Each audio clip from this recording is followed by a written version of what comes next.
Assalamualaikum warahmatullahi. Bismillahirrahmanirrahim. Alhamdulillahirabbil alamin.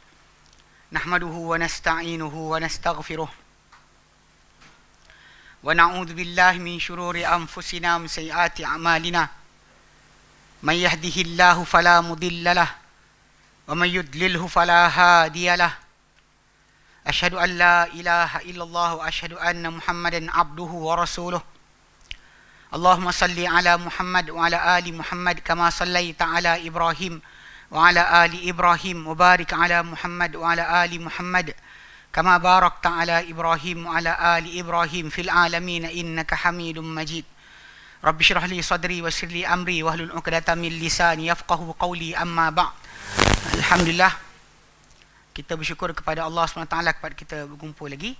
InsyaAllah hari ini 2 Ramadan, malam ketiga.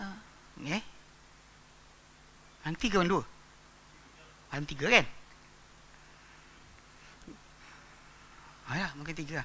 Okay, jadi kita sampai Alhamdulillah dapat berjumpa lagi setelah qiyam bersama-sama tadi. Dan insyaAllah hari ini kita akan ambil lah berapa lama yang kita boleh untuk tempoh lepas daripada qiyam. Kita akan cuba ambil insyaAllah. Baik. Tajuk terakhir kita bincang itu, kali terakhir kita sebut, lepas kita ambil tentang pengertian usul tafsir, dan kita bincangkan bagaimana pengarang buku kita, Hafizahullah, dia sebutkan berkenaan dengan bahawa tajuk usul tafsir ini sebenarnya masih lagi dalam peringkat perkembangan, bukan selesai lagi. Sebab balik pada asal kerana macam kita sebutkan, dia kata itu keprihatinan para penuntut dalam mengkaji ilmu tafsir ni agak kurang, tak seperti ilmu hadis yang mana dapat perbincangan yang sangat mendalam. Fiqh demikian juga, usul fiqh memang timbul pengkajian yang sangat dahsyat. Tapi bila bab usul tafsir ni, pasal dia balik pada asal, dia adalah sebenarnya meletakkan kaedah, macam dia kata itu, meletakkan kaedah bagi pentafsiran Al-Quran Karim. Dan bahkan kita nak pelajari macam mana Quran ditafsirkan dahulu, dan macam kita menafsirkan Al-Quran, macam mana Quran dahulu ditafsirkan dan macam kita menafsirkan Al-Quran. Sebab sudut dia macam kita terangkan itu, dia sebenarnya sangat penting. Sebab Al-Quran ni sebenarnya dia beriringan dengan kita sepanjang hayat. Dia bukan hanya berlaku dahulu, bahkan dia punya penjelasan ataupun maksudnya akan berterusan untuk kita dari sekarang sampai akan datang, sampailah Allah Ta'ala mewarisi dunia ini. Jadi kita tak nak kena pelajari. Dan bahkan pentingnya kita belajar tentang usul tafsir pada zaman kita sekarang ni lebih kepada sudut untuk menjaga dan juga memelihara pentafsiran Al-Quran daripada dipermain-mainkan oleh orang-orang yang tak bertanggungjawab. Tafsiran yang pelik, yang janggal, yang tak pernah panggil mempunyai satu sudut daripada ilmu. Dan pasal ada orang kata semua ni asap keluar. Okey, semua ni dia kata Quran untuk semua orang. Jadi dia kata kalau untuk semua orang, maka kita bolehlah untuk menafsirkan sendiri. Kebimbangan kita situ. Dia tak sebenar macam ilmu-ilmu lain dalam Islam. Tak pernah kita asatizah nak limitkan pengkajian tu kepada diri kami sahaja. Tapi siapa-siapa yang nak mengkaji tentang Al-Quran, tentang hadis, tentang fiqh, tentang apa ilmu-ilmu Islam, layakkan diri anda dahulu. Pelajari ilmu alat dalam mengkaji atau mempelajari akan ilmu Islam. Contoh bahasa Arab kena ada, kan? Tahu tentang sorof dan juga sebagainya, nahu. Tak boleh tak ada, kan? Pasal kita kata bimbang, ada separuh orang kita ni gunakan terjemahan saja untuk pemahaman Al-Quran. Sedangkan kita tahu bahawa terjemahan tu adalah pilihan perkataan, yang mungkin ada perkataan yang lebih tepat daripada apa yang dipilih oleh penterjemah. Sebab tu kita kena faham kat situ sudut dia. Okey, baik. Jadi hari tu, kali terakhir kita berhenti hari tu, kita sebenarnya nak bincangkan tajuk-tajuk ilmu ini. Yang kita kata ada, dia terangkan pecahan, yang mana kita akan pergi satu persatu. Tajuk kita ni akan membincangkan 14 tajuk lebih kurang, 14 tajuk. Yang tajuk inilah kita mula satu persatu untuk bahaskan berkenaan dengan tajuk usul tafsir ni. Lepas kita terangkan kalimah usul itu apa, tafsir itu apa, dan kita kata macam mana para ulama kaji ilmu ni. Kita sekarang ni hari ni insyaAllah akan masuk kepada ilmu usul tafsir ni, apa tajuk yang kita akan bincangkan di sini. Okey. Maudu'at hadzal ilm. Maudu'atu hadzal ilmi. Tajuk-tajuk ilmu ini. Laisa hunaka tahdidun daqiqun li maudu'ati hadzal ilm. Tidak ada di sana sebarang penetapan yang terperinci atau halus bagi tajuk-tajuk ilmu usul tafsir ni. Wa dhalika li anna an-nadhara ila mawdi' usul tafsir yakhtalifu min mu'allifin ila akhar. Itu adalah kerana pandangan kepada tajuk usul tafsir ni akan berbeza daripada seorang pengarang kepada pengarang yang lain. Setiap orang akan ada sudut masing-masing bila mengkaji itu kan. So, kita tahu bahawa dalam pengkajian penulisan, kadang-kadang orang menulis kerana ada syubhat. Karangan kita buat kerana syubhat, nak menolak balik dakwaan orang yang tersalah. Ada kadang-kadang orang tu mempunyai sudut pandang yang lain, apa yang penting untuk sampai pada masyarakat. So basically memang karangan-karangan orang akan berbeza ikut pandangan si penulis. Okey, wa sa'adhkuru laka ba'dha al-mawdu'ati allati ara annaha min ahammi mawdu'ati hadzal ilm. Dia kata, dan saya akan sebutkan kepada anda sebahagian tajuk-tajuk yang saya lihat. Dia kata saya lihat, dia tak kata benda ni mesti. Mungkin ada orang yang ada pandangan lagi bagus, tapi dia kata saya lihat bahawa ia termasuk daripada sepenting-penting tajuk ilmu ini. Wahia allati satajiduha fi hadzal bahthi, dan ia adalah apa yang anda akan dapati ya dalam kajian ini. Okey, yang tak tebal pun. Actually yang cetakan yang baru punya macam ni kan. Actually yang ini cetakan ni keluar 13 tahun lepas yang first one. Buku yang kita belajar dalam buku ni actually 13 tahun lepas. Dia yang ini yang terbaru, cetakan terbaru. Yang kita kata apa? Beliau baiki sikit. Cuma kat sini mungkin ada penjelasan-penjelasan tambahan yang kita kena tengok balik. Baik. Dia kata dia kata pertama, hukum tafsir wa aqsamuhu. Hukum tafsir dan juga bahagian-bahagiannya. Hukum tafsir dan juga bahagian-bahagiannya. Maksudnya hukum belajar tafsir ni wajib ke, sunat ke, haram ke, makruh ke, mubah, apa benda hukum dia. Okey, hukum tafsir ni. Dan bahagian tafsiran. Kedua, turukut tafsir, jalan pentafsiran. Okey, tapi sebenarnya dalam buku baru dia sebutkan nombor 1 nombor 2 tu. Nombor 1 dan nombor 2 tu boleh campur sekali sebab dia adalah macam sinonim. Macam bincang hukum tafsir, pecahan-pecahan tafsir dan jalan-jalan pentafsiran Al-Quran. Itu tiga tu akan bergabung sekali, dia kata sepatutnya. Nampak lebih bagus macam tu. Okey, ketiga at-tafsir bil-ra'yi wal ma'thur. Tafsiran dengan pendapat ataupun dengan nukilan. Ma'thur ni maksud nukilan lah. Whatever kita jumpa daripada Nabi SAW atau para sahabat dan tabi'in tentang pengertian, ataupun yang kita tak jumpa dan kita pakai akal kita sendiri. Itu jadi kat situ dua sudut. Dia kata tafsir dengan pendapat atau tafsir dengan nukilan. Nanti dia akan bincanglah secara detail. Adakah haram dengan pendapat? Adakah mesti dengan nukilan? Adakah orang tu kalau dinukilkan dengan nukilan daripada para sahabat, adakah itu terkeluar daripada pendapat? Tak ada kaitan pendapat langsung. Ini kita akan bincangkan insya-Allah. Keempat, al-usul allati yaduru 'alaiha tafsir. Usul-usul yang berkitar padanya pentafsiran Al-Quran. Apa asas-asas yang padanya berkitar? Bila kita bincang tafsir, apa benda usul-usul yang akan kita bincangkan? Okey. Kelima, tariqatus salafi fi tafsir. Jalan salaf dalam pentafsiran itu Al-Quran. Apa jalan salaf? Cara mereka mentafsirkan. Okey, itu sebenarnya nanti bila kita balik pada nombor 2 tu nanti dah ada kaitan. Yang keenam, asbabul ikhtilafi fi tafsir. Sebab-sebab percanggahan dalam tafsir. Kadang-kadang kita jumpa daripada salaf sendiri ada khilaf. So dia nak bincang. Dia kata sebab kenapa dia khilaf. Kita akan bincang itu. Ketujuh, anwa'ul ikhtilafi fi tafsir. Bentuk-bentuk ikhtilaf dalam tafsir. Sebab bila kita kata tafsir ni ada percanggahan, sebenarnya kadang-kadang bukan percanggahan pun. Kadang-kadang benda tu kepelbagaian kalimah. Contoh macam nikmat, kebaikan, boleh jadi maksud tersebut kan, kegembiraan. Dia boleh satu kalimah mempunyai maksud yang banyak, ataupun satu pengertian satu benda boleh terangkan oleh kalimah yang banyak. So jadi sudut tu itu yang menyebabkan akan ada percanggahan, dan kadang bukan tafsiran tu bercanggah pun. So dia akan bincangkan dekat situ. Yang ke-8 ijma' fi tafsir, kesepakatan dalam tafsir. Maksudnya kalau sekiranya ada ijma' di kalangan para sahabat Nabi SAW tentang maksud, so nanti dia akan timbulkan, boleh tak kita canggah? Lepas tafsiran dah ada, boleh tak canggah? Ke-9, taujih aqwal salaf. Menghadakan atau kita nak halakan kata-kata salaf. Bila salaf bercakap tentang satu perkara, kita nak faham macam mana. Adakah kita kena terima bulat-bulat, ataupun kita ada perbahasan bahasa ke macam mana? Okey. Kemudian taujih al-qiraat. Taujih qiraat ni dia kata ini kadang-kadang tak termasuk dalam usul tafsir sebenarnya, dia kata. Cuma nanti akan dibincangkan juga. So actually dalam qiraat yang berbeza kadang-kala, bukan semua, kadang-kala membawa pengertian yang berbeza untuk ayat atau bahkan kalimah. Bahkan kalimah bila kita ada bacaan berbeza. Contoh macam sebab nanti kita belajar balik sebab bacaan berbeza ni punca dia sebab sebenarnya okey. Siapa tahu sebab apa qiraat berbeza? Pernah dengar?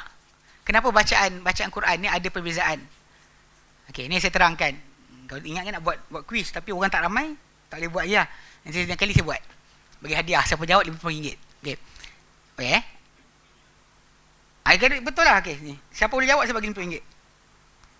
Lepas ni datang orang. Siapa boleh jawab? Kenapa tafsir ni, kenapa bacaan Quran ni ada beza-beza? Siapa jawab betul saya bagi RM50. Boleh? Clan? Slang. Tak tepat. Yalah, hampir tapi tak tepat. Boleh lah, ambil lah. Boleh ambil lah. Sikit lagi ambil okay. Actually betul, lebih kurang maksud dia, tapi saya terangkan detail dia. Nabi terima Quran daripada Allah Ta'ala, Jibril bacakan dengan bahasa Quraisy. Tapi bila Nabi nak bacakan Quran balik kepada orang ramai, kabilah yang datang, clan, saya dengar clan tadi, tapi betul, clan tu betul juga. Setiap kabilah tu, dia kadang-kadang ada cara sebutan berbeza. Contoh macam, kalau ikut bahasa Quraisy, alaihim. Tapi kabilah ni, dia tak boleh baca alaihim. Dia baca alaihum. Pusing mana pun, kami di Yaman saya jumpa satu kabilah dekat belah Taiz, Yaman. Dia cakap fihi fihu. Alaihim alaihum. Fihi fihu. Dia cakap berbual biasa pun dia tak boleh hi. Dia mesti hu juga. Mana domir kan, domir yang hu, huma, hum, ha, huma, hunna tu kan. Dia tak boleh tukar kepada hi. Tak ada punya alaihim, alaihum. Dia mesti cakap macam tu. So kabilah macam ni, ataupun ada kabilah yang alaihim, alaihimu. Ghairil maghdubi alaihim, yang kita bacalah. Betul, ada baca alaihum, ada baca alaihimu. Punca dia sebab kabilah tak boleh sebut. So Nabi minta pada Allah Ta'ala untuk bolehkan baca Quran tu dengan memula 2 huruf. Kemudian Nabi minta lagi 3 huruf. Lepas tu 4 huruf sampai sekali 7. Tu yang bila dikatakan Quran turun dengan 7 huruf, maksud dia adalah 7 cara sebutan yang mana ikut kabilah-kabilah yang datang tu, Nabi nak mudahkan dia baca Quran. Contoh macam kita orang Kelantan datang, kita suruh ulang ayat dan bahasa baku. Dia macam guano, dia kata kan. Dia guano, salah. Dia mau tak kenal barang dia kata kan. Contoh dia cakap itu kan. Jadi problem. Jadi dengan sebab itu Nabi SAW akan boleh dibenarkan baca ikut slang kawan ni, kabilah atau clan ni, kabilah ni, Huzail ke. Hatta Ibn Mas'ud dahulu ketika dia di Kufah, dia mengajarkan Quran dengan bahasa Huzail. Umar dapat tahu, Umar kirim surat. Adapun Umar tulis surat pada Ibn Mas'ud, bunyi dia apa? Amma ba'du, adapun sudah semua ya, pemudaan surat ni, aku mendengar engkau mengajarkan Quran kepada orang ramai dengan bahasa Huzail. Apabila datang surat aku ni, bacalah Quran kepada orang ramai dengan bahasa Quraisy. Kerana Quran turun dengan bahasa Quraisy. Ni sudut kenapa? Sebab tadi macam slang tu kan, sebab kabilah yang Nabi. Tapi kena ingat yang ketika bacaan Quran tu dengan bunyi wadduha tu kan, memang Nabi baca macam tu untuk kabilah tu. So sahabat Nabi yang hadir catat dan dengar ikut apa Nabi baca. Sebab tu dikatakan bacaan tu semua mutawatir.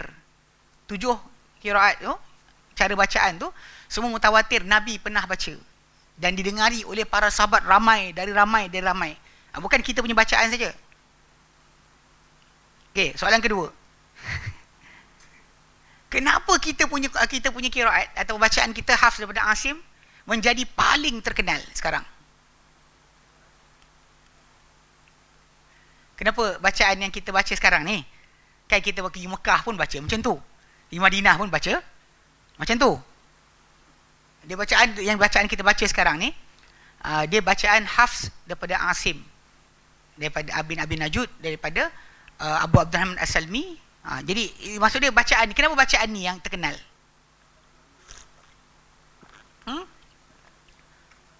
Betul, pandai. Yang kata ustaz kaya tak? Okey. Ni yang tabik. Ni lepas ni video ni rasa dah main orang datang kelas. Okey. Okey, jadi awak ambil ni awak ambil ni. Sebab bahasa ni bahasa Quraisy. Sebab dia paling kuat dikatakan bahasa Quraisy. So itu bacaan yang Abu Abdurrahman As-Salmi kata dia ambil daripada Ali. Ali ambil daripada Rasulullah SAW ataupun daripada Zaid bin Thabit daripada Rasulullah. Ini sudut kenapa kenapa bahasa yang kita baca sekarang ni atau cara bacaan ni lebih terkenal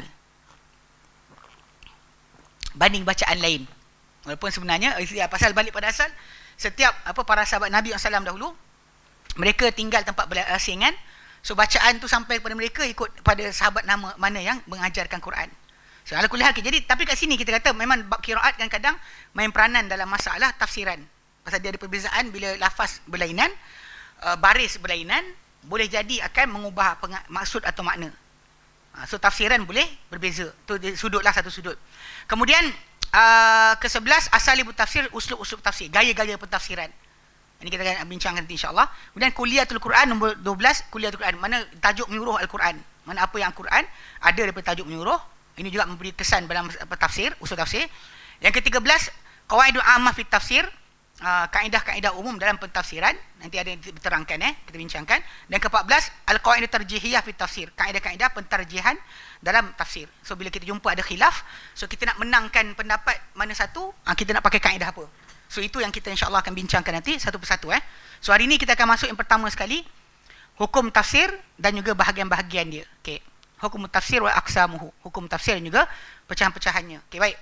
Hukum tafsir, hukum tafsir. Hukum tafsir. Qala al-muallif, hukum tafsir, hukum tafsir, anzalallahu kitabahu liyatadabbaruhu an-nas. Allah Taala turunkan kitabnya, itu Al-Quran Karim, untuk dia ditadabbur oleh manusia. So basically tak kira kita ni bangsa apa sekalipun, sebenarnya Quran turun untuk kita semua. Ini benar. Kan? Qala Allah Taala, firman Allah Taala dalam Quran dalam surah Shad ayat 29. Surah Shad ayat 29, Allah Taala nyatakan, kitabun anzalnahu ilaika mubarakun liyadabbaru ayatihi. Kitab. Ini adalah satu kitab. Kami turunkan ia kepadamu hai Muhammad. Mubarakun. Kitab ini diberkati. Liyadabbaru ayatihi, supaya mereka manusia yang mendengar kitab ni mentadabbur akan ayat-ayatnya. Ayat-ayatnya. Okey. Dan itu pada sudut kenapa diturunkan untuk manusia tadabbur. Dalam masa yang sama Allah Taala mengisytiharkan menegur ala man lam yatadabbarhu, ke atas orang yang tak mentadabbur akan Al-Quran. Allah Taala tegur. Allah Taala sebut dalam surah Muhammad ayat 24. Ayat 24 surah Muhammad, afala yatadabbaruna al-Quran, adakah mereka tak mentadabbur Al-Quran, am ala qulubin aqfaluha, ataupun ada pada kalbu-kalbu itu kunci-kuncinya. Terkunci ke kalbu tu sampai tak boleh tadabbur Quran? Surah Muhammad ayat 24. So jadi maksudnya memang kita faham kat situ sudut dia, memang Allah Taala turunkan Quran pertama untuk manusia tadabbur. Allah Taala tegur siapa tak tadabbur Quran. Okey. Dan wa tadabbur ni pula dia kata yakunu ba'da tafsiri alfazihi wa fahmi ma'anihi. Tadabbur hanya terjadi sesudah pentafsiran lafaz-lafaz Al-Quran dan juga memahami makna-maknanya. So kita dah tahu kalimah tu maksud dia apa, barulah kita boleh tadabbur. Jadi lebih tepat tadabbur ni macam kita terangkan dalam kelas online kita sebelum daripada kita buka fizikal balik, dan kita terangkan bahawa bila manusia tu dia baca ayat Quran tu, dia faham maksud, kemudian dia aplikasikan maksud dia daripada kehidupan dia.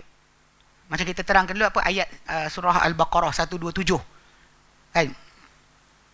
Bila salah seorang tabi'in dia baca ayat tersebut, kemudian dia menangis.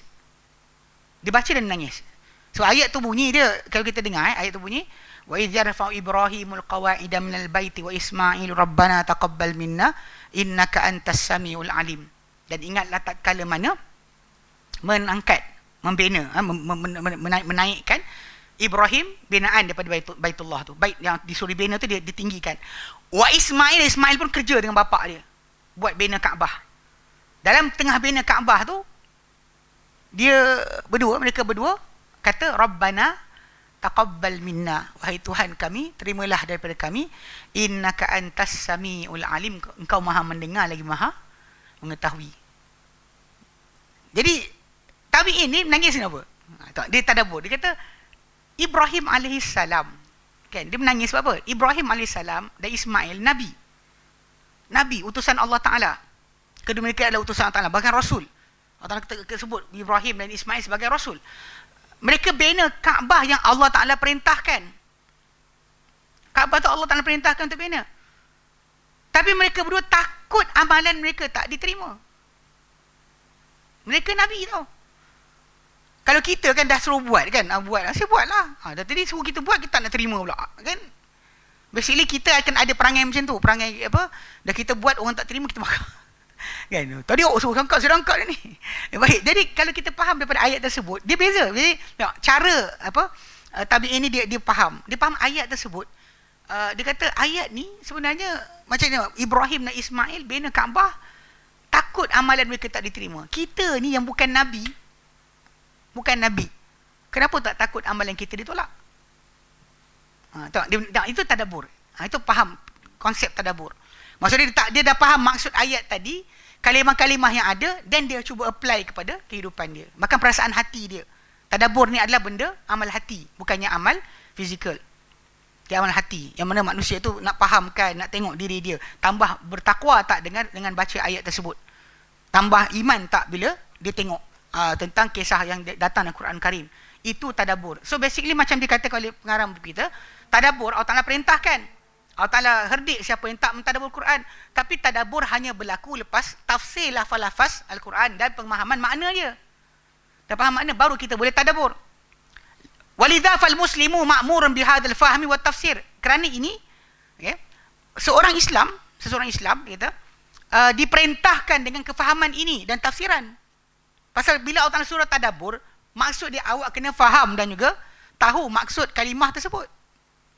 Allah Ta'ala nak kata kepada kita, ya ayyuhalladzina amanu, kita nak dengar. So kita kena tahu apa Allah Ta'ala nak bagi tahu kita. Bukan kita biarkan macam tu saja. Bukan kita tengok macam tu saja. Dan ini benda ni telah disebut oleh Imam At-Tabari dalam tafsir beliau, jilid 1 muka 3637. Kan apa 3637 tentang tajuk ni. Dia kata wa fi hasillahi wa fi hasillahu azza wa jalla ibadahu ala i'tibari bima fi ayat Quran, dan pada galakan perintah Allah azza wa jalla kepada hamba-Nya untuk mentadabbur, untuk mengambil pengajaran pada ayat Quran, minal mawa'idh wa tibyan, yang ada dalam ayat Quran tadi ada bimbingan dan juga penjelasan, biqaulihi jalla wa ala jalla dzikruhu, dengan firman Allah azza wa jalla dzikruhu, ayat 29 surah Sad tu, kitabun anzalnahu ilaika mubarakul liyadabbaru ayati, kitab yang kami turunkan ia kepada engkau Muhammad, diberkati untuk mereka mentadabbur akan ayat-ayatnya, wa yatadhakkara ulul albab, supaya beringat orang yang punya akal. Dan dengan firman Allah Taala dalam surah Az-Zumar ayat 27-28, Allah nyatakan, wa laqad darabna lin-nasi fi hadzal qur'ani min kulli mathalin la'allahum yatadhakkarun. Demikian kami telah buatkan untuk manusia dalam Quran ini semua bentuk perumpamaan, moga-moga mereka akan beringat. Quranan Arabiyya, dia adalah Quran yang dalam bahasa Arab. Ghairu dhi iwaj, tidak ada sebarang kebengkokan. La'allahum yattaqun, moga mereka bertakwa. Dan macam-macam dia kata ayat macam ni. Dia kata allati amarallahu ibadahu wa hassahum fiha, yang telah perintahkan hamba-hambanya dan digalakkan mereka dalamnya untuk mengambil pengajaran dengan contoh-contoh ayat Quran, dan juga mengambil bimbingan dengan bimbingan-bimbingan Al-Quran. Dia adalah perkara yang menunjukkan kepada bahawa wajib ke atas mereka mengetahui maksud ataupun takwilan apa yang tidak terhijab dari mereka, takwilannya daripada ayat. Maksud dia apa yang nyata, maksud dia mesti tak boleh tidak kena tahu. Dia tak boleh kata macam, alah saya tak nak tahulah, ini semua ni banyak cerita je lah kan, orang cerita-cerita ni kita ikut-ikut je lah apa yang boleh. Contoh je kan, itu tak boleh. So sebenarnya dia kat situ ada pasal Allah Ta'ala suruh tu, maksud dia kita dalam hukum tafsir ni memang bagi diri kita sebenarnya memang mesti faham Quran. Mesti faham. Yalah, dia kadang-kadang ada orang bagi macam apa? Kita panggil apa? Analogi. Dia kata macam kita dapat kekasih kita hantar surat, bahasa tak faham. Macam cerita apa? Piramdi Ya tu yang apa? Dia hantar surat tak reti baca tu kan. Tumpuk-tumpuk tai unta tu yang dia pegang surat tu kan. Kan dia jumpa orang ni tanya, yang ini tanya, seorang baca bunyi Arab, seorang baca tak bunyi langsung. Itu betul lah tu. Okey. Basically macam ni, bila kita tak faham surat kekasih kita, kita mesti nak tahu tak? Mestilah sibuk cari penterjemah dan sebagainya. Ernie lah pergi terjemahkan.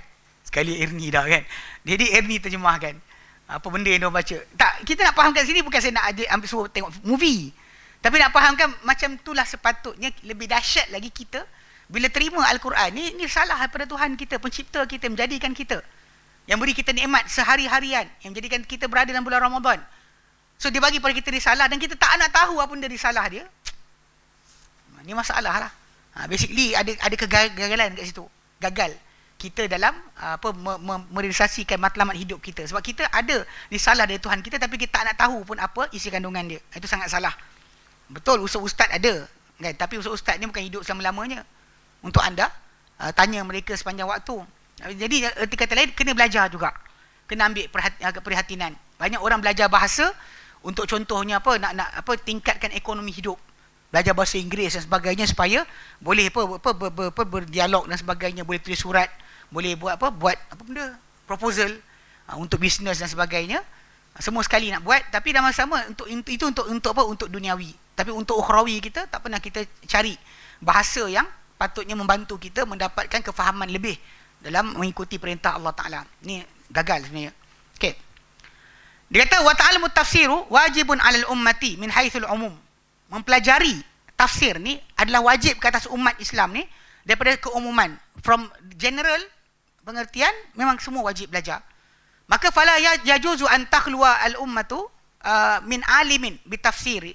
Maka tak harus untuk kosong umat Islam ni daripada seorang alim berkenaan dengan tafsir.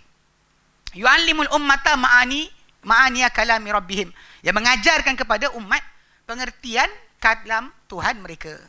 Mestilah kena ada seorang nak maklumkan. Kalau tak, nanti semua orang suka hati kan. Aku tak tahu, engkau tak tahu, buat tak tahu je lah. Kan boleh juga. Basically memang kena wajib, kena ada. Sebab yang mengajarkan kepada kita akan pengertian kalam Tuhan kita mesti ada. Itu pada umum. Mana ilmu tafsir ni dalam umat Islam ni mesti ada penyambung dia.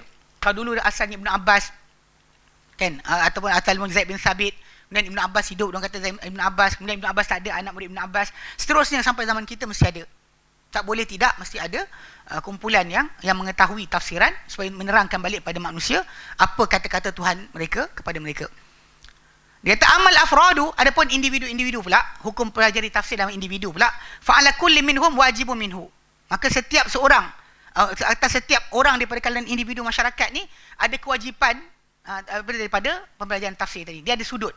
Okey, sudut wahwa, dan sudut yang dimasukkan itu adalah ma yuqimuna bihi faraidahum. Apa yang mereka tegakkan dengan tafsiran tadi akan kefarduan mereka. Means that kalau kita nak laksanakan perintah Tuhan, tak faham perintah Tuhan pada kita tu apa maksud, dan kita tak boleh buat lah. Kenapa buat? Orang tu buat. Allah Ta'ala kata apa dalam Quran? Tak tahu. Jadi banyak jadi kes bid'ah pun sebab ni lah. Banyak orang tak tahu sebenarnya apa benda yang Allah Ta'ala nak dari kita. Semua keluarkan macam-macam. Yang ini capal, yang ini sekian, semua sekali. Panggil wali lah. Sudut tadi sampai hilang. Islam tu nak apa dari kita? Ada orang kata saya bersama-sama dengan perjuangan ni supaya nanti orang tu beri syafaat. Seriously, mana ada manusia yang beri syafaat dari akhirat nanti kecuali Nabi SAW untuk kesemua sekali. Adapun kalau syafaat persendirian, person by person, kita kawan-kawan kita pun sama. Semua sama-sama kita ni akan boleh syafaat satu sama lain. Itu bukan masalah kena orang tertentu, tak ada. Majoriti Muslim tu ada kuasa untuk syafaat. Allah Ta'ala beri pada akhirat nanti. Cuma ala kuliah jadi macam-macam benda keluar. Semua punca daripada apa? Yang orang tak tahu kefarduan mereka, Tuhan tuntut apa dia. Punca tak kenal kitab Allah Ta'ala. Dia macam berlaku pada masyarakat bukan Islam, yang apa, Kristian ke, Yahudi ke, Hindu ke, Buddha ke, orang tak tahu kitab mereka apa tulis. So sami ataupun priest ke, padri dan sebagainya, kelentong habis. Benda tak ada dalam agama, orang kata ada. Benda yang ada, orang kata tak ada. Sampai last sekali masyarakat yang ikut tadi tak tahu benda yang diperintahkan. Dalam keadaan terseleweng pun tak tahu benda. Kita ni umat Islam terjaga kita punya sumber. Tapi boleh kita tak nak tahu kitab Allah Ta'ala apa kata dalam dia.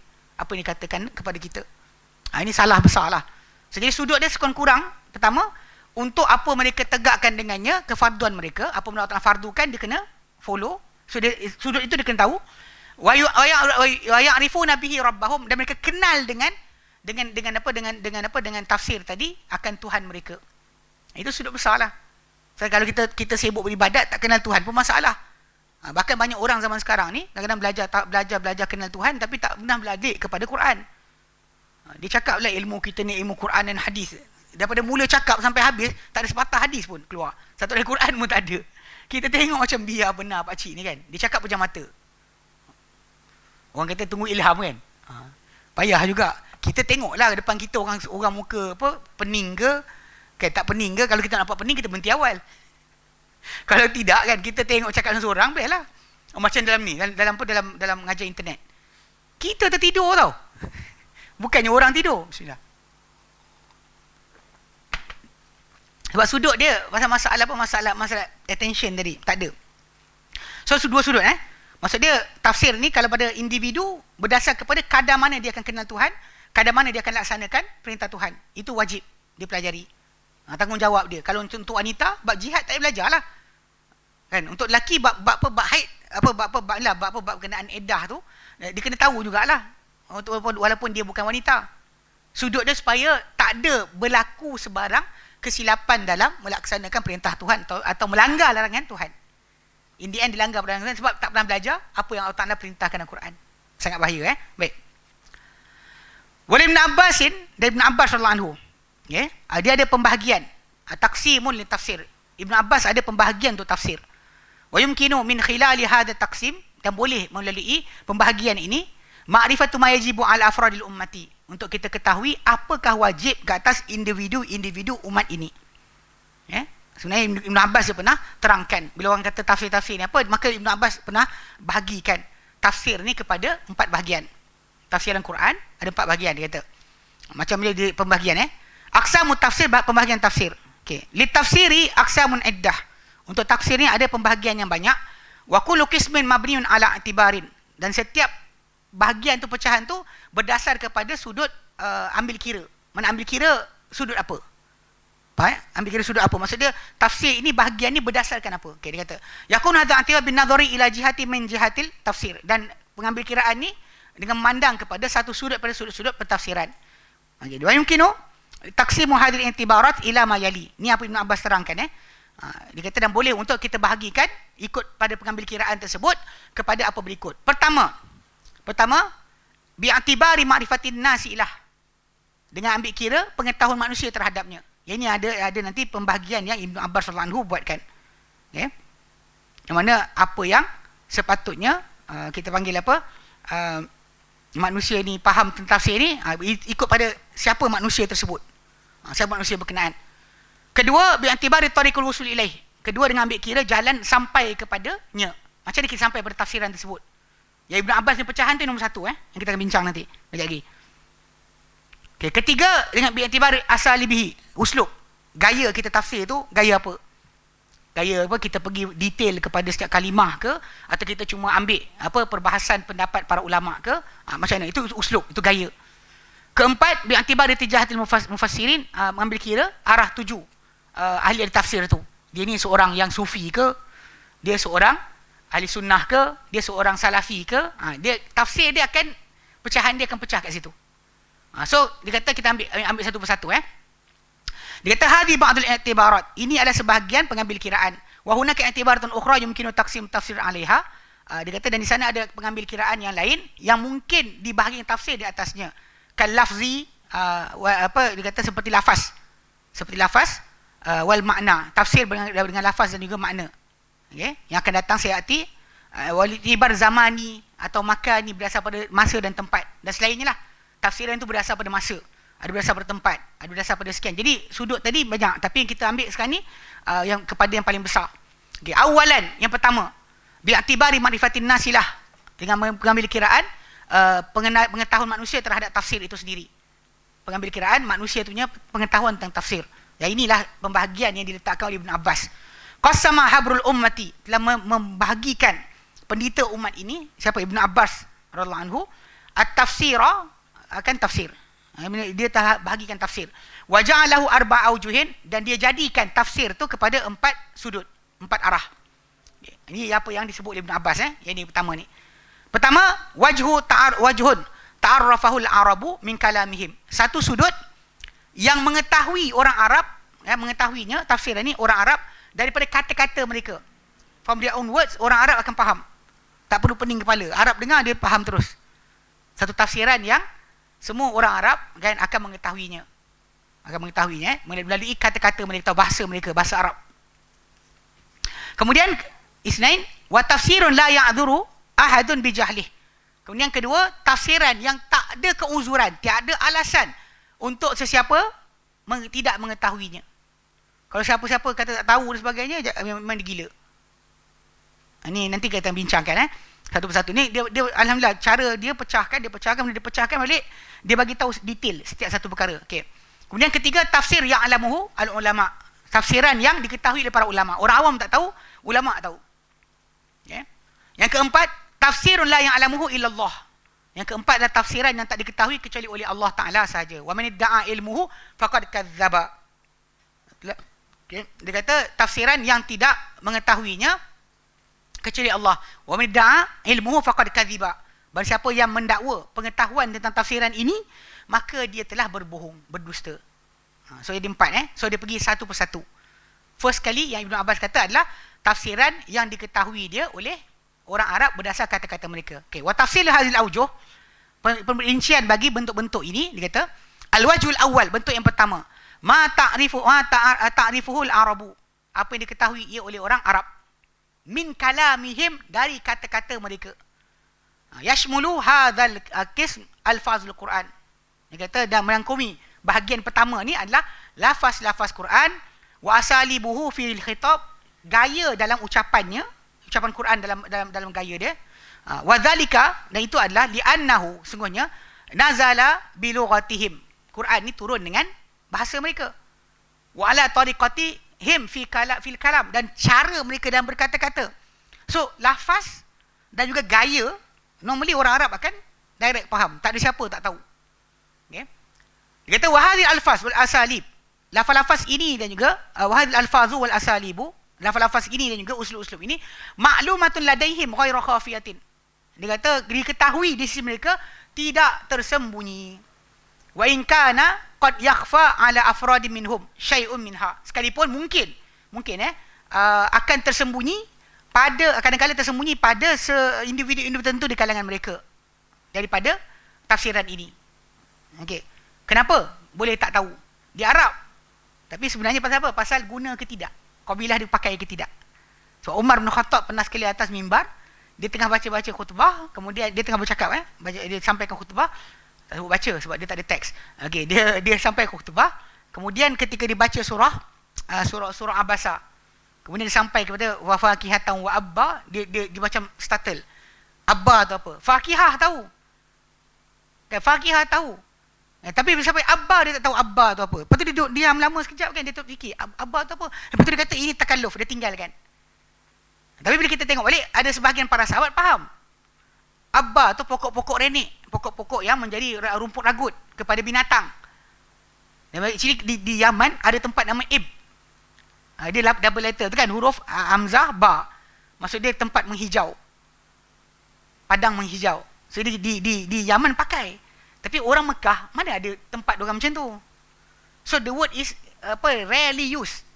Sangat jarang digunakan. So kadang-kadang orang Arab pun kadang ada kalimah tadi diorang macam apa ni dia apa ni Boleh jadi dia tak tahu. Tapi individu tertentu. Mungkin dia tak tahu tapi orang lain tahu. Orang yang musafir ke Yaman mungkin tahu. Dan kalau ikut pada sejarah, Omar tak pernah turun ke Yaman.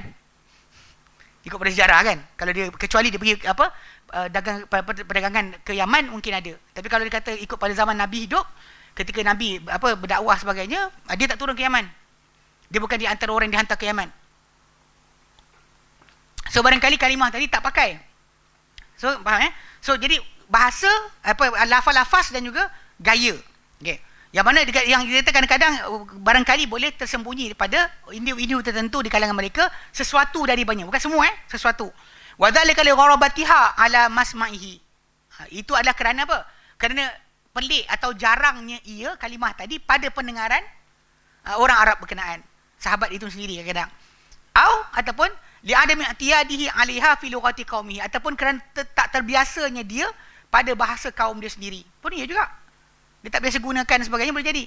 Kama khafiya ada Ibn Abbas. Sebagaimana tersembunyi pada Ibn Abbas. ba'da ma'ani mufradati, sebahagian pengertian kalimah-kalimah Al-Quran. Kalafzi fatir, fatara kan, fatirun, yang menjadi, yang mengadakan. Dia khalaqa faham kan, ja'ala buat, tahu. Tapi bila kita kata apa, fatara kan, alhamdulillah fatiris samawati wal ard, yang mengadakan. So apa beza khalaqa dengan fatara? Khalaqa menentukan kejadian, fatara tu mengadakan. Dia ada ansya'a, ada kalimah lain, ansya'a ataupun bari'a, bara'a. Ya bari'u, al-bari'u tu kan, al-bari'u yang mengadakan, fatir. Jadi kalimah terkadang mungkin dalam qabilah dia ada kalimah tadi tapi dia tak biasa pakai. Itu mungkin timbul. Supaya Ibn Abbas sendiri pun tersembunyi kalimah tersebut. Okey, wa ghairiha dan selainnya. Walidha, kerana ini tajidu fi tafasiris salaf. Kerana ini anda akan dapati dan tafsiran salaf, tafsiruhum al-lughawi, pentafsiran salaf sendiri dari sudut bahasa. Dia orang terangkan kalimah tadi dari segi bahasa. Pelik kan? Dia Arab. Kaum dia Arab. Dia terangkan bahasa Arab. Tiba-tiba dia pergi jelaskan dalam bahasa Arab kalimah tu maksud apa. Sebab apa? Contoh macam lima as-samad. As-samad kan? Yang apa, yang menjadi tempat pergantungan. Samad ni juga maksud dia apa? Apa padu, macam tak ada lubang. Di opposite kepada ajwaf. Sebab dalam hadis Nabi SAW timbul tajuk soalan ni. Bila mana iblis kan didapati Adam kosong. Lepas tu Nabi kata, iblis kata kepada para malaikat yang bimbang makhluk ni, inna rabbukumus samad. Ni makhluk yang ni, yang Tuhan cipta ni ajwaf, kosong, hulu, lompong. Samad ni padu. Kan, dia padu, tak ada ruang, tak ada ruang kosong. So jadi dari sudut masalah kalimah ni ada dibahaskan. Samad ni menjadi tempat pergantungan yang memerlukan kepadanya semua, dia tak perlukan kepada yang lain. Kufu, yang kufu setara. Yang kita tahu kufu ni dalam bahasa Melayu ataupun penggunaan fake Melayu ni bab kahwin je. Sekufu tak sekufu. Kufu tu maksud dia setara lah. Sama taraf tak? Enggang dengan enggang, pipit dengan pipit. Itu maksud dia. Falaqah, belah. Maksud dia. Ghasik, gelap. Ghasik kan, kegelapan malam. So basically kalimah-kalimah ni kalau kita buka dalam Quran Karim, salafus soleh sendiri Arab, dia jelaskan kalimah tu kepada orang lain dalam bahasa Arab. Bahasa tu, kalimah tu Arab, tapi dia jelaskan sekali lagi. Sebab apa dia jelaskan? Sebab kalimah ni jarang dipakai oleh sebahagian mereka, bahkan tak diketahui oleh sebahagian mereka akan maksud dia. Dan dia kata, dan uslub wa asalib, dan uslub pula lima kana ala sananihim fil kalam. Uslub pula adalah pada apa yang terjadi dalam apa gaya ataupun kebiasaan mereka dalam berkata-kata. Lam yakhfa alaihimul murada yakhfa alaihimul muradu biha. Tidak tersembunyi pada mereka yang dikehendaki dengannya. Fa ya'lamuna, lalu mereka ketahu min qaulihi ta'ala, daripada firman Allah Ta'ala dalam surah kejap. Okey. Dalam surah Ad-Dukhan ayat 49. Ad-Dukhan 49. Cik takkan lama tak ada tulis kat Quran. Kita kata terjemah pening kepala sikit. Kena buka Quran, buka. Dua kali. Dia kata apa? Lalu mereka tahu min qaulihi ta'ala, dari firman Allah Ta'ala, dzuk innaka antal azizul karim. Rasakanlah sungguh engkau adalah yang amat perkasa lagi amat pemurah. Okey, dia tahu kata-kata ni, anna hadzal khitaba, dia orang tahu kata-kata ni, yang diucapkan ni khitabu imtihanin wa tahakkumin. Dia adalah ucapan penghinaan dan juga perendahan. Dia bukan ucapan puji. Dalam ayat tersebut, rasakanlah sesungguhnya engkaulah yang amat perkasa, amat pemurah. Sebab benda ni pada sudut sudut bahasa, takkanlah kita rasakan wahai orang yang kaya. Jadi macam pelik kan, tapi orang Arab faham ayat ni untuk hina. Wa in kana alfazuhu mimma yusta'malu fil madhi. Sekalipun lafaz yang digunakan tu pada sudut puji. Al-Karim untuk puji. Al-Aziz untuk puji. Kita sebut Aziz ni yang perkasa, yang berhormat ke sebagainya kan. Rasakan yang berhormat. Bila cakap macam tu, dari segi gaya tu, orang Arab tahu gaya tersebut untuk hina, bukan gaya untuk puji. Ni sudut yang diorang biasa faham. Tak perlukan kepada ni. Wa dzalika li anna siyaqa yadullu ala ma'na imtihan. Itu adalah kerana baris ayat yang datang tu menunjuk kepada maksud penghinaan. Di banyak sudut, macam kalau kita kata nanti ke depan sikit kita belajar, ada contoh yang orang kita sampai sekarang tak faham. Contoh macam penggunaan nahnu. Nahnu dalam Quran yang Allah Ta'ala gunakan, plural tadi bukan plural of numbers. Ada orang dia tanya, pasal nahnu Allah Ta'ala satu, kenapa nahnu? Kenapa guna nahnu? So benda tu pada orang Arab tak pernah bising. Kita jumpa dengan orang sesat kat Malaysia je. Dia tanya soalan, dia kata, Ustaz, ni Allah Ta'ala satu, kenapa pakai nahnu? Saya kata dengan dia, orang Arab tak sibuk, apa sibuk pasal? Sebab benda ni Abu Jahal, Abu Lahab dengar Nabi baca. Orang musyrikin dengar Nabi baca ayat tersebut. Diorang tak ada jumpa Nabi. Kata Tuhan satu. Ni nahnu ni apa hal? Tak ada seorang pun cakap. Bila tak ada seorang pun cakap, maksudnya orang Arab faham tak? Diorang faham. Orang kita je. Macam baca apa? Alif Lam Mim. Zalikal kitabu la raiba fih. Zalikal kitab. Boleh keping kepala kau. Kitab. Bila sebut kitab itu bukan kitab ini. Ini yang sebab ada orang cari kitab luar. Sebab Quran kata kitab itu. Geng-geng Melayu je buat kena mengarut macam ni. Dia belajar level bahasa Arab, dia level kosong kan, level zero. Dia baca hadza zalika.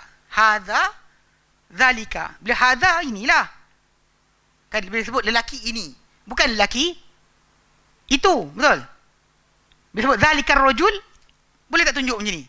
Okey, ikut level kosong je. Ikut level orang Arab pakai tak. Kata Ibn Abbas radhiyallahu anhu kata, zalikal kitab ay hadzal kitab. Ibn Abbas terangkan. Tapi benda ni uslub orang Arab. Uslub orang Melayu dia tak boleh. Oh, kita terang macam tu, zalika tu maksud ini. Apa ustaz? Saya belajar zalika tu itu. Ustaz belajar apa mana? Ustaz punya siapa guru ustaz? Kita pula ada salah kan. Ni problem dia. Sebab sudut masalah kita punya level bahasa Arab kita situ. Lepas tu kadang-kadang soalan-soalan pelik orang-orang yang mempermainkan macam geng-geng apa anti hadis kan, ataupun geng-geng apa pembohong besar, penipu jadi rasul dan sebagainya kan. Bila buka Quran, dia punya kekeliruan yang ditimbulkan tadi, orang Arab zaman Nabi pun tak pernah dengar tahu. Yang orang Arab asli tak tahu pun ada sudut boleh hujah pakai ayat pelik macam tu. Tapi orang Melayu kita pakai. Dia pakai. Macam dia kata, tengok Ashabul Kahfi punya anjing. Tengok. Kan? Tengok, ada anjing, ada Ashabul Kahfi. Lepas tu kita tanya, sahabat Nabi siapa belanjing? Apa nama anjing dia? Johnny? Tony? Ada? Umar bin Khattab radhiyallahu anhu, Abu Bakar Siddiq radhiyallahu anhu, ada belanjing dalam rumah. Bahaslah panjang lebar kan, kadang-kadang nak pemahaman kan. Ada dong buat. Tapi kau sibuk apa? Tapi tu Ashabul Kahfi ada anjing. Dia akan pergi kat ayat tu kan. Saya kata, bang, ayat anjing Ashabul Kahfi tu duduk kat luar pintu tau. Dia tak masuk dalam. Wa kalbuhum basitun dira'ahi bil wasit. Mana anjing tu depakan lengan dia di pintu gua. Dia tak masuk dalam. Yang sibuk nak bela dalam rumah, kenapa?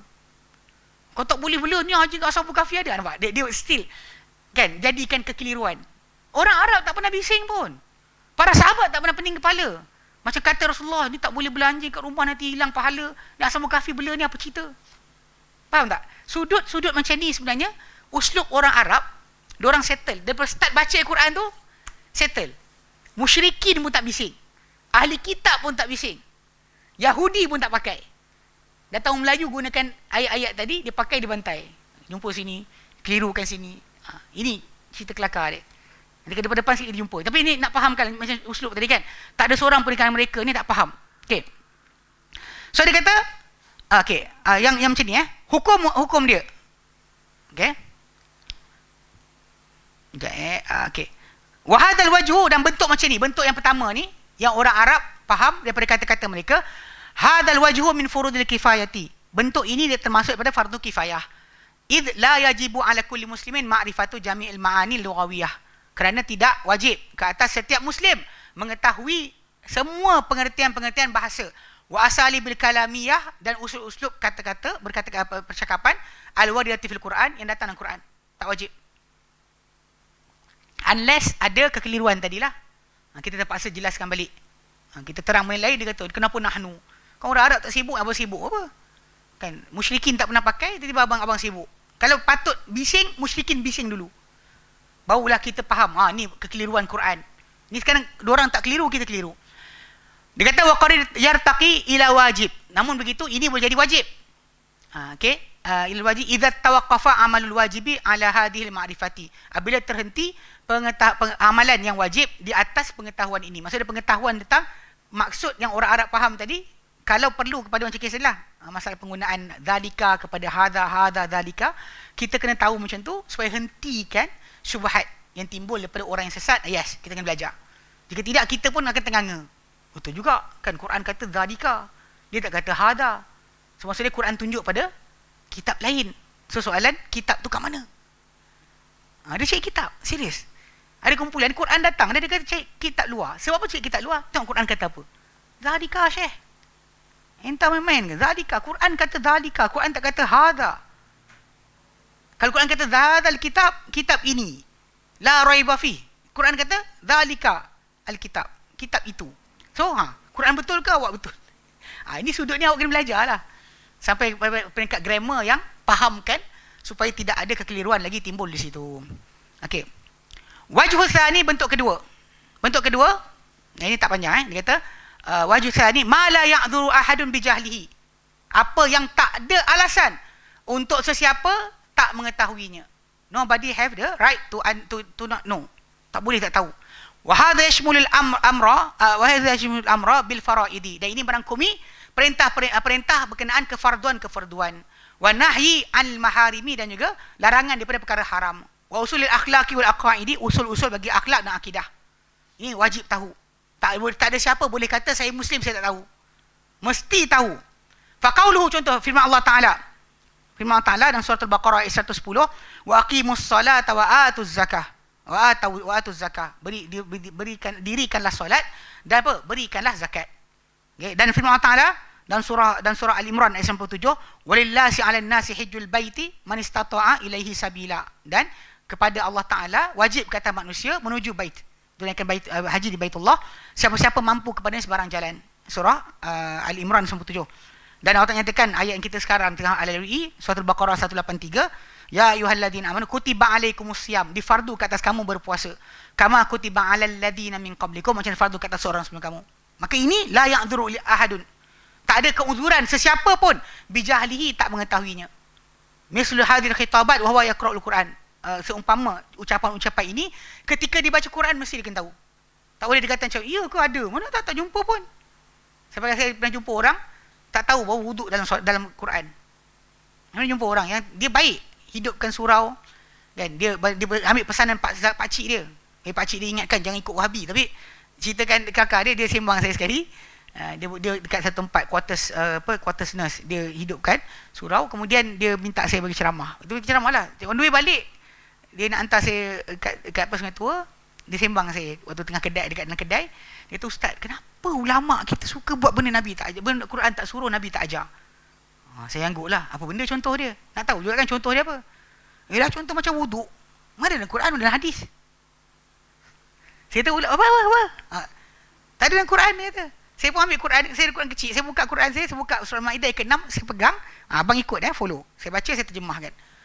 Ya ayyuhalladzina amanu, hai orang beriman, idza qumtum ila shalah, kamu bangun mendirikan solat, saya baca sampai habis.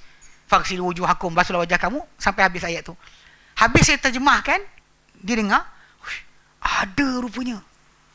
Ini contoh yang sepatutnya tak boleh seorang Muslim tak tahu.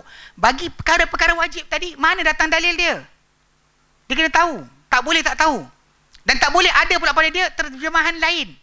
Macam solat tu maksud lain. Bukan ini yang dikendaki. Macam geng-geng apa Kahal Al-Kadzab, dia kata apa? Aqimus solah, amar ma'ruf nahi munkar. Lepas tu kita tanya wuduk tu untuk apa? Kan bila kan bangun nak dirikan solat, kena wuduk. So wuduk untuk apa? Dia terkebil sekejap. Ini cerita kelakar. Memang kumpulan sesat ni dia akan main kat situ. Tapi bagi kita yang belajar agama, kena faham kat mana. Kalau tidak, kita akan sentiasa dipermainkan oleh orang.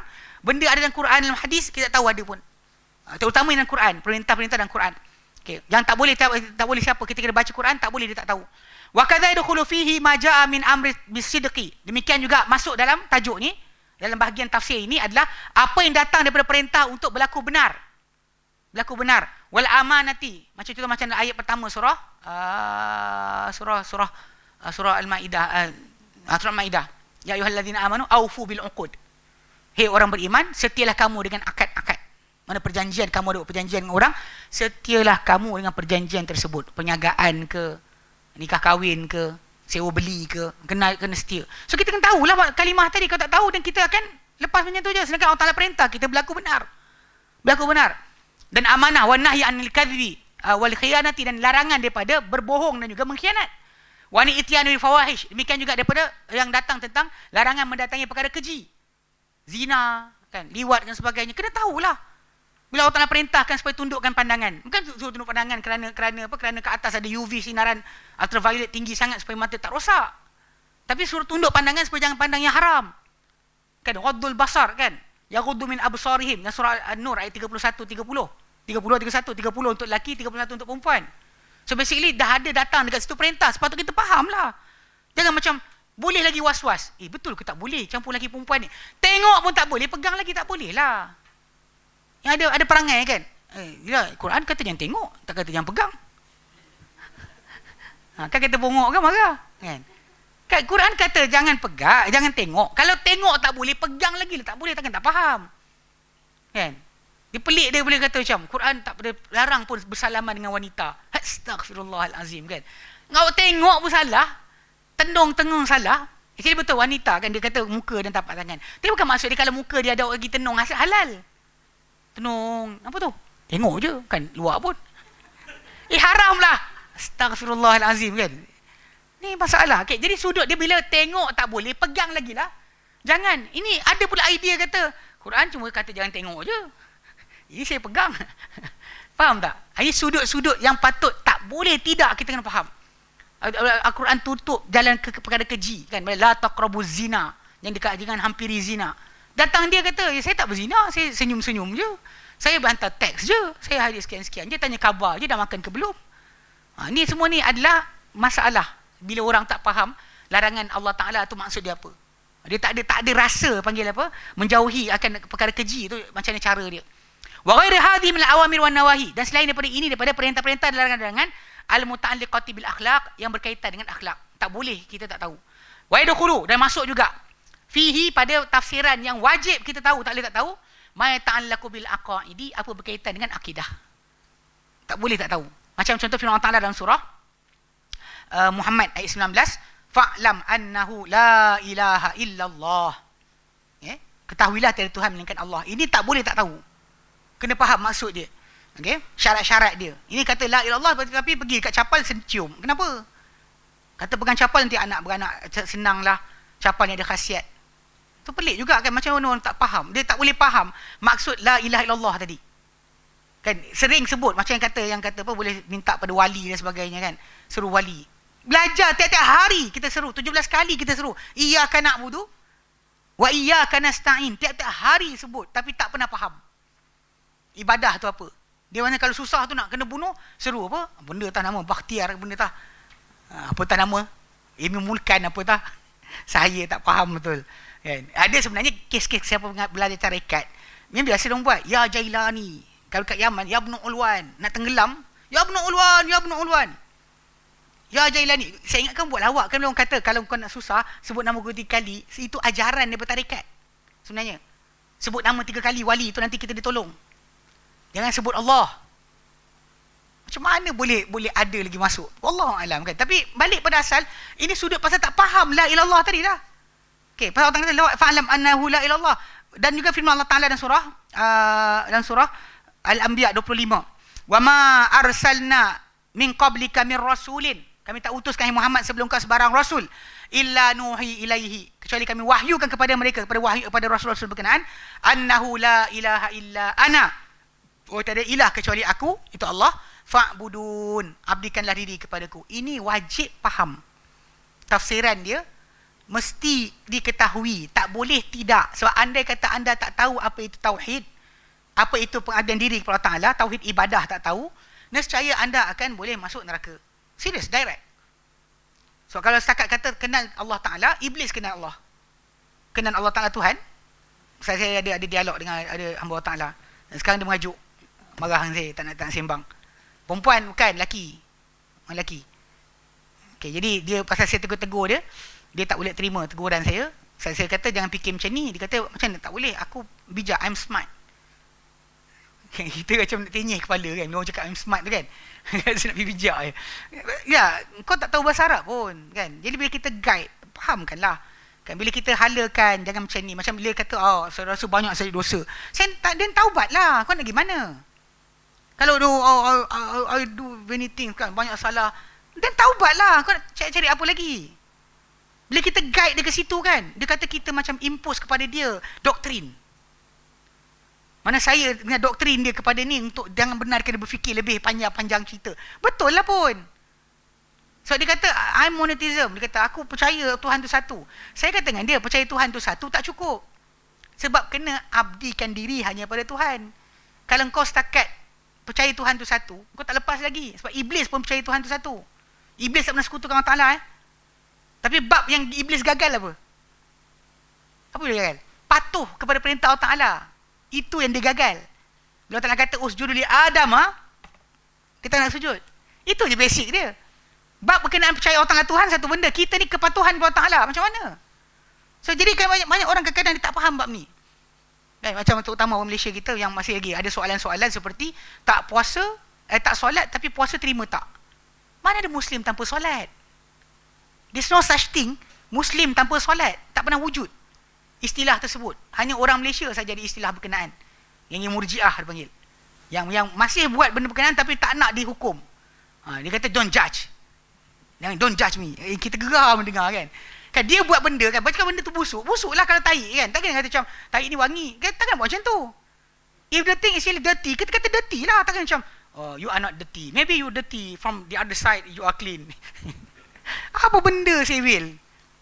Sudut falsafah ni sangat-sangat memeningkan kepala sebenarnya. Semuanya ada positif. Kan? Positif dia pada tu sudut kita balik kepada Allah Ta'ala. Kita lesson learn. Kita dah silap, kita salah, kita balik kepada Allah Ta'ala dengan segera. Tapi ala kulihal kes macam ni pening kepala sikit. Sebab tu tak patut orang Islam kita di Malaysia ni sampai sekarang bab rajah untuk diabdikan disembah, dijadikan ada kuasa mudarat munafaat, cium dan sebagainya. Baru ni ada saya buat lawak sikit. Mungkin besok lusa ni keluar cerita ni. Dia nak bayang, nak fahamkan benda tu kan. Katakanlah Kaabah musnah. Lepas tu saya antara orang yang pernah lihat Kaabah yang masih hidup. Lepas tu tak ada gambar Kaabah pun nak tunjuk pada anak cucu kita. Kemudian saya conteng gambar ni. Gambar ni gambar saya conteng ni, ini Kaabah ke? Patut bila tengok ustaz ni tu ke Kaabah, semua tawaf. Rajah ni. Rajah saya conteng ni, ini Kaabah ke? Macam itulah rajah capal, bukan capal Nabi. Takkan Sewil macam tu tak faham. Simple je, pasal ini saya conteng. Orang conteng, capal Nabi mana tak ada, dah hilang dah. So dia pun buat rajah. Macam ni ikut, macam ni ikut. Macam ni ikut. Saya pun macam ni ikut lah. Bayangkan Kaabah tak ada gambar. Tak ada gambar, habis, gambar hilang. Kemudian semua orang pernah tengok Kaabah semua mati dah. Tinggal saya seorang je hidup. Lepas saya conteng gambar macam ni. Inilah Kaabah yang ada. Saya tawaf dulu, macam ni lah rupa dia. Waktu orang macam Allahu Akbar. Apa? Kan kata bongok kan marah kan. Itu simple je. Takkan tak faham rajah tu orang conteng. Bab tauhid pun masalah lagi ni macam mana? Kan kita boleh lagi kan macam ada penduaan. Macam sekian-sekian tapi kalau tu ada faedah dia. Mula kata rajah tu saja. Tiba-tiba sekali ada khasiat pula. Kalau ikut khasiat, orang Hindu ada khasiat dia punya rajah. Orang Kristian ada, orang Buddha ada, semua ada. Kita nak tak mana kita punya? Ni jaga sikit, pelik tak faham betul. Jumaat ni ada kot tajuk ni, ada jemputan. Saya tahu dia buat Ramadan mesti kena cerca teruk lah. Tapi dia ajak kita buat lah. Boleh apa? Okey, baik. Jadi maksud dia bab ni tafsiran tentang abdikan diri pada Allah Ta'ala. Tak patut siapa tak tahu. Semua kita wajib tahu. Sebab benda ni adalah dia kritikal. Salah je, kita akan terkeluar daripada akidah. Bahkan tak ada terima amal kita. Seriously. Sebab akidah ni kan, salah satu di antara rukun iman kan, 6 perkara kan. Kalau tak percaya qadar aja. Infaklah harta seperti bukit Uhud emas, takkan diterima di sisi Allah Ta'ala. Apa lagi berkenaan Allah Ta'ala sendiri, pengabdian diri pada dia. Bab ni, bab qadar, kalau salah, tak beriman qadar, tak percaya qadar dengan betul macam Nabi ajarkan, orang tersebut amalan dia tak diterima walau dia infak besar bukit Uhud emas. Itu bab yang nombor 6. Kalau nombor 1 gagal, macam mana? Bab abdikan diri Allah Ta'ala, percaya Allah Tuhan, satu benda. Adakah sembah dia saja? Itu masalah dia. Boleh tak kita duakan Allah Ta'ala bersama Allah Ta'ala yang lain? Ini sudut yang tak boleh berlaku lah. Wa ghairiha min awamir wa nawahi. Dan selain daripada perintah-perintah dan larangan-larangan al-muta'alliqati yang berkaitan bitauhid dengan tauhid. Hadhihi kulluha dakhiratun. Ini semua sekali, semua benda ni dimnal wajibi, termasuk bukan fi tak ada. Dimnal wajibi di dalam kewajipan. Alladhi yajibu 'alal muslimi, yang wajib ke atas orang muslim ta'allumuhu min at-tafsir, mempelajari daripada tafsir. Dia kena tahu benda berkenaan, tak boleh tak tahu, tak boleh tidak tahu. Boleh jalan lagi tak sikit? Tak dah lewat lah perempuan dia. Okay, nanti kita berhenti ni. So jadi kita berhenti pada pertama masalah sudut kita adalah masalah iktibar tafsiran ni, pecahan dia kepada iktibar apa yang orang apa dari segi pengetahuan manusia tentangnya. Tentang pengetahuan manusia tentang tafsir tadi. Yang orang Arab faham daripada kata-kata dan juga uslub mereka. Kemudian daripada orang yang wajib, tak ada siapa tak boleh tak tahu. Itu berkaitan perintah larangan Allah Ta'ala untuk kita. Dari segi masalah ibadat ke, akidah ke, dan akhlak ke. Kemudian nanti dua lagi yang akan dibincangkan insya-Allah. Baik. Wallahu a'lam. Ada soalan?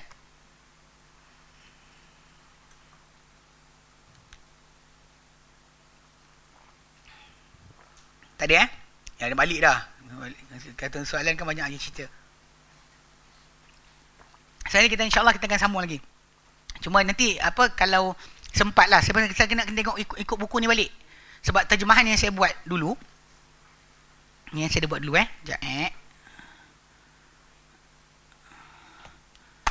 kejap. Okey, yang saya buat dulu pakai buku lama. So jadi ada banyak pembetulan, bahkan ada tambahan-tambahan yang kita tak sempat nak isikan balik. Ni dah siap sampai tajuk ke berapa tak ingat. So memang tajuk ni ada, saya tahu rajin perempuan tulis, lelaki sengih je macam ingat semua. Orang lelaki datang kelas, dia sengih. Kalau dia ingat tidak tahu. Okey. Yang perempuan memang rajin salin. Okey, alhamdulillah. Jadi memang sampai kita belajar ni memang saya dah terjemahkan. Cuma mungkin ada nak kena baiki balik pada sudut tambahan mana kat sini dibetulkan, kita akan ni balik. Baik. Wallahu a'lam. Wa sallallahu ala sayyidina Muhammad. Alhamdulillah rabbil alamin. Assalamualaikum warahmatullahi wabarakatuh. Hadiah ambil ambil.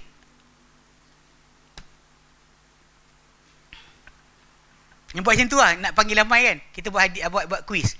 Masuk kelas je 2 soalan. Minggu depan 2 soalan lagi tak? Ramai orang nanti.